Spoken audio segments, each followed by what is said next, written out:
अब जो इमरान खान साहब का हाथ चीफ जस्टिस या फरीदी साहब को जाता है, उन्होंने तो वो हाथ पढ़ लिया, मगर जनरल आसम मुनीर, उन्होंने उस हाथ का अभी तक कोई जवाब नहीं दिया। अब चीफ जस्टिस या फरीदी साहब क्या बताते हैं? वो कहते हैं कि हाथ बिल्कुल ठीक है, जो खान साहब ने तहफ़्फ़ुज़ात बताए हैं उस पर गौर किया जा रहा है। ऊपर से वो कहते हैं मेरी IMF के साथ भी मीटिंग हो चुकी है, और वो जो खत है आईनी तरमीम के हवाले से जो खान साहब ने लिखा है, वो मैंने 26वीं तरमीम के हवाले से उसी आईनी बेंच की तरफ उसको भी भेज दिया गया है। अब ये तो बात सामने आ गई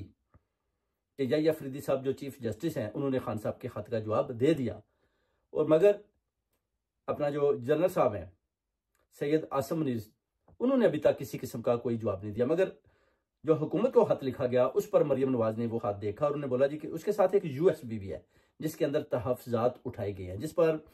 मरियम नवाज ने जवाब दिया कि ठीक है जी, हम इस पर ना हुकूमत जो मिलकर एक आईनी कमेटी बनाएंगे और खान साहब को उस हवाले से हम जवाब देंगे। अब चीफ जस्टिस या फरीदी साहब कहते हैं कुछ IMF, उनके साथ जो मेरी मीटिंग हुई है, IMF ये पूछती हैं कि ये जो आप बाहर से जजों को ला रहे हैं, ये जो आप 26वीं तरमीम बना रहे हैं, ये जो बेंच बना रहे हैं, बाहर से जजों को लाकर इन बेंचों के अंदर डाला जा रहा है, ऐसा क्यों है? उसके बाद IMF कहती है कि जितना भी हम पैसा दे रहे हैं, अब हमें हर अदारे पर हर चीज के ऊपर नजर रखना होगी, आया वो पैसा ठीक जगह पर लग रहा है? अगर लग रहा है तो फिर ये मुल्क तरक्की क्यों नहीं कर रहा? आया अगर हम वो पैसा पाकिस्तानी हुकूमत को देते हैं या जर्नलों को देते हैं या जो भी आगे से हमसे पैसा लेता है, ये देखना है कि ये मुल्क इस काबिल भी है कि नहीं, अगर हम कर्जा देते हैं ये चल भी पाएगा कि नहीं। अब IMF ने भी अपनी नजरें सारे अदारों के ऊपर गाड़ दी हैं। उसकी वजह है IMF को भी रिपोर्ट दी जा चुकी है कि जनाब आपका पैसा तो आपस में बांट लिया जाता है, हुकूमत खा रही है, गरीब अवाम तो भूख और प्यास से तड़प रही है, बिजली महंगी है, खाने के लिए गरीब अवाम के पास किसी किस्म की कोई रोटी नहीं है, पीने को साफ पानी नहीं है, स्कूल नहीं है, आला तालीम के लिए किसी किस्म के कोई कॉलेजेस नहीं बनाए जा रहे, जो कुछ भी बनाया जा रहा है ये एज ए पेपर वर्क करके आपके सामने लाया जा रहा है, जिस पर IMF जो है ना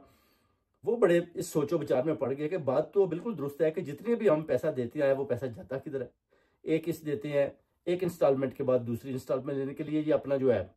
फिर फाइल लेकर आ जाती है ये हुकूमत, और फाइल लाकर कहते हैं जी हमें और पैसा दें, सऊदीया से भी पैसा ले रहे हैं, हर तरफ से ये पैसा मांग रहे हैं, आया ये पैसा जाता किधर है? अब जो चीफ जस्टिस या फरीदी साहब वो कहते हैं कि IMF को अब चीफ जस्टिस को भी जवाब देना होगा कि जनाब वो पैसा किधर है, सारे अदारों को भी जवाब देना होगा, क्योंकि खान साहब के जो लेटर हैं, खत हैं, वो एक ही नहीं जो उन्होंने IMF को लिखा है, और भी बहुत ज्यादा खत जो है ना वो IMF को लिखे जा चुके हैं, जिस पर तफसील बताई जा चुकी है कि IMF जो पैसा देती है उसके साथ चोरी और डाका कैसे डाला जा रहा है, और कैसे ये जो जैली हुकूमत है मसलत हुई है, और कैसे आयन के अंदर गैर कानूनी तरीके से तब्दीलियां की जा रही हैं और की जा चुकी हैं, जिस पर IMF मिलकर इन चीजों के ऊपर देख रहे हैं और गौर कर रहे हैं, और जो फैसले इमरान खान के खिलाफ किए जा चुके हैं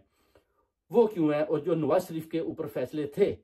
जो जजों ने दिए थे उनको वापस क्यों लिया गया, और नवाज शरीफ और उसकी बेटी या उसके भाइयों को बाइज्जत तौर पर बरी क्यों और कैसे और किसके कहने पर किया गया, ये चीजें भी अभी देखी जा रही हैं। फैसले रिवर्स भी हो सकती हैं और खान साहब को बाहर भी निकाला जा सकता है।